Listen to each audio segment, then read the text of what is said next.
မြေလှန်မှုလိုအပ်နေတဲ့ Manchester United အသင်းဟာ Europa League Final မှာစပါးအသင်းကိုရှုံးနေပြီးအသင်းအတွက်နှစ်90လောက်အတွင်းမှာအဆိုးရွားဆုံးသောယာတီတစ်ခုကိုပိုင်ဆိုင်လိုက်ရပါပြီ။အကယ်၍ Premier League နောက်ဆုံးပွဲမှာသာ Manchester United ကရှုံးပြီးစပါးကအနိုင်ရတော့ရင် Man U အသင်းကအဆင့်18နဲ့တန်းဆင်းအသင်း3သင်းရဲ့အထက်မှာပဲယာတီသိမ်းရမှာပါ။ယာတီအစက Man U အသင်းကိုဒီလောက်ထိအခြေအနေဆိုးရလိမ့်မယ်လို့ဘယ်သူမှထင်ခဲ့ကြမှာမဟုတ်ပါဘူး။ဒီယာတီမှာမှားခဲ့တဲ့အမှားတွေကိုပြင်ဆင်ဖို့ Manchester United အသင်းဟာ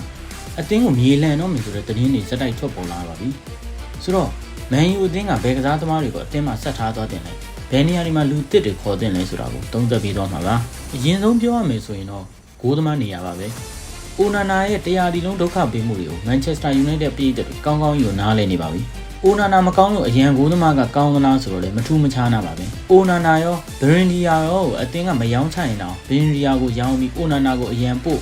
အစင်တန်းမြေဂိုးသမားတယောက်ကိုမဖြစ်မနေခေါ်ရမှာပါအခုလောလောဆယ်ဗီလာကမာတီနက်စ်ကိုခေါ်ယူဖို့စိတ်ဝင်စားနေတယ်ဆိုတဲ့သတင်းတွေထွက်ပေါ်နေပြီးလက်တွေ့မှာအကောင့်ထဲပေါ်ဖို့ကြိုးစားနေတာမျိုးတော့တေချာမတွေ့ရသေးပါဘူးနောက်တန်းမှာလည်းဂျွန်နီအီဗန်စ်ကအသင်းကထွက်ခွာတော့မှာဖြစ်ပြီးလင်ဒီလော့ဖ်လူးရှော့ဒါလော့မာလာစီယာတို့အပြင်ဒန်ယာမကြာခဏရတတ်တဲ့လီဆန်ဒရိုမာတီနက်စ်ကိုပါအသင်းမှာမထားသင့်တော့ပါဘူးအဲ့တော့အသင်းမှာအသစ်ခေါ်ထားတဲ့မာဇရာဝီဒီလစ်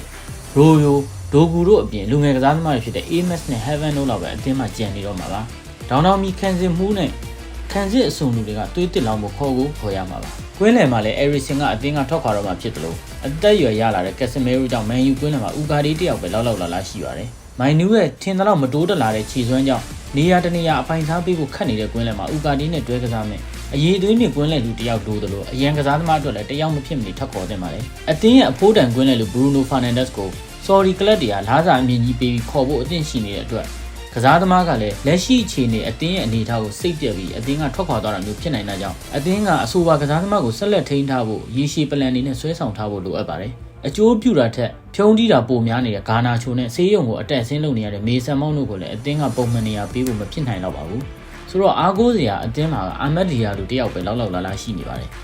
အာမတ်တယောက်ကလည်းဝင်ကစားချိန်တိုင်းမှာအသင်းအတွက်အကျိုးပြုပေးပေမဲ့အာမတ်ဒန်ရရသွားချိန်မှာလူစားထုဖို့လောက်လာကစားသမားကတယောက်မှရှိမနေပြန်ပါဘူးတိုက်စစ်ကဖိုင်လန်ကတော့ဘလို့မှဆက်ထားလို့မရတဲ့ကစားသမားဖြစ်ပြီးဘောလုံးငယ်အရေးသွင်းပင်ကိုပါရမီခြေစွမ်းကြံရည်ကြံဖန်နဲ့ဘယ်နေရာမှသုံးမရပါဘူးအဲ့အတွက်တိုက်စစ်နေရာမှာ Wolf ကကွန်ညာနဲ့ Switch က Liandi လက်တို့ကိုအားဖြည့်ဖို့လုပ်နေပါတယ်ကွန်ညာကိုခေါ်ဖို့လုပ်နေတာကအသင်းရဲ့အမှန်ကန်ဆုံးလုပ်ရပါပဲဆိုတော့အချုပ်ပြောရမယ်ဆိုရင် Manchester United အသင်းကဂိုးသမားနေရာကစပြီးရှေ့လည်နောက်နေရာဆုံးပြောင်းလဲမှုတွေပြုလုပ်ဖို့လိုအပ်နေပြီးအငှားထွက်ကစားနေတဲ့ Marcus Rashford, Anthony နဲ့ Sancho တို့ကိုရောင်းငွေရင်ဖော်မလားဒါမှမဟုတ်ရင်အသင်းမှာနေရာပြန်ပေးပြီးကစားကွက်နဲ့အန်ဝင်အောင်အသုံးချသွားမလားဆိုတာကတော့ဒီပြအမ်မော်ရင်ရဲ့ရွေးချယ်မှုပါပဲ